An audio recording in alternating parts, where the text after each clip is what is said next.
Ah, les tests de recrutement. Rien que d'entendre ces mots, on sent déjà un petit coup de stress, pas vrai? Et si on retournait la situation? Si on transformait cette anxiété en un véritable atout? C'est exactement ce qu'on va décortiquer ensemble aujourd'hui. On commence direct avec une statistique qui fait mal, mais qui est essentielle.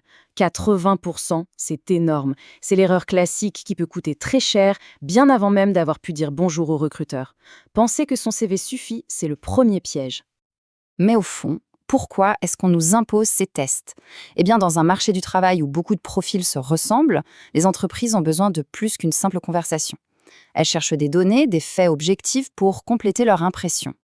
L'idée, ce n'est pas du tout de remplacer l'entretien, attention, c'est plutôt d'y ajouter une couche de lecture supplémentaire. Le test va confirmer de manière chiffrée ce que le CV promet. C'est une sorte de vérification des super pouvoirs annoncés. Ok, pour être bon, il faut savoir à quel jeu on joue. C'est comme dans un sport, chaque épreuve a ses propres règles. Alors, passons en revue les grandes familles de tests qu'on peut rencontrer. Alors ça, c'est le grand classique, le fameux test de logique. On veut simplement voir à quelle vitesse le cerveau arrive à connecter les points, à trouver la logique cachée derrière une série de chiffres ou de formes. C'est un indicateur de l'agilité intellectuelle. Ici, attention, gros changement de décor. L'objectif, ce n'est pas de trouver la bonne réponse. Il n'y en a pas. On cherche juste à savoir qui on est, comment on fonctionne, pour voir si ça colle avec l'équipe et les valeurs de l'entreprise. La clé, c'est l'honnêteté. Là, on est un peu sur la puissance de calcul du cerveau. Est-ce qu'on peut gérer plusieurs informations en même temps?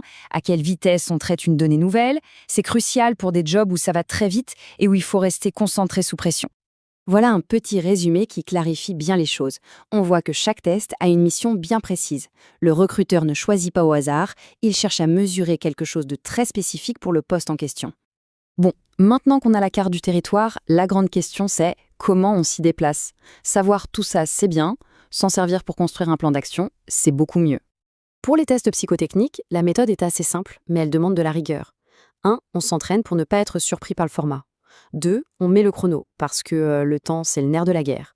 Et 3. On apprend des petites astuces pour aller plus vite. C'est super important de comprendre ça.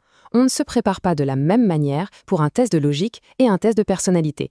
D'un côté, c'est du sport, de la performance pure, de l'autre, c'est de l'introspection, de l'authenticité. C'est vraiment deux mondes. Pour les tests techniques, c'est encore autre chose. Là, pas de secret, il faut bosser. Réviser ses bases, se mettre à jour et surtout pratiquer, pratiquer, pratiquer sur des cas concrets. La préparation doit être chirurgicale, ultra ciblée sur le poste. Le travail de fond est fait, on est prêt. Le jour J, tout va se jouer sur les détails, sur la gestion du moment. C'est là qu'une bonne stratégie d'exécution fait toute la différence. La gestion du temps, c'est la compétence clé. Un bon réflexe, on survole tout au début. On commence par ce qui nous paraît simple pour engranger des points et de la confiance. Et surtout, on ne s'acharne jamais sur une question. On passe et on verra plus tard s'il reste du temps. Ça, c'est un conseil qui vaut de l'or. On a tendance à trop réfléchir, à se dire qu'est-ce qu'ils veulent entendre. Erreur. Surtout dans un test de personnalité, la première impulsion est souvent la plus sincère et donc la plus juste. Il faut se faire confiance. L'erreur psychologique classique. Regardez ce que fait le voisin. On voit l'autre qui avance vite et hop, le stress monte en flèche. Il faut se créer une bulle. La seule compétition, à ce moment-là, c'est contre le chronomètre et soi-même. Point. Et voilà, le chrono s'arrête. On a tout donné. Mais ce n'est pas tout à fait fini. Ce qu'on fait après le test peut aussi avoir un impact sur la suite du processus. Peu importe si on pense avoir réussi ou raté, un petit mail de remerciement, c'est toujours pro. Et si c'est possible, demandez un retour. Ce n'est pas pour contester, c'est pour apprendre. Ça montre une maturité qui est toujours appréciée.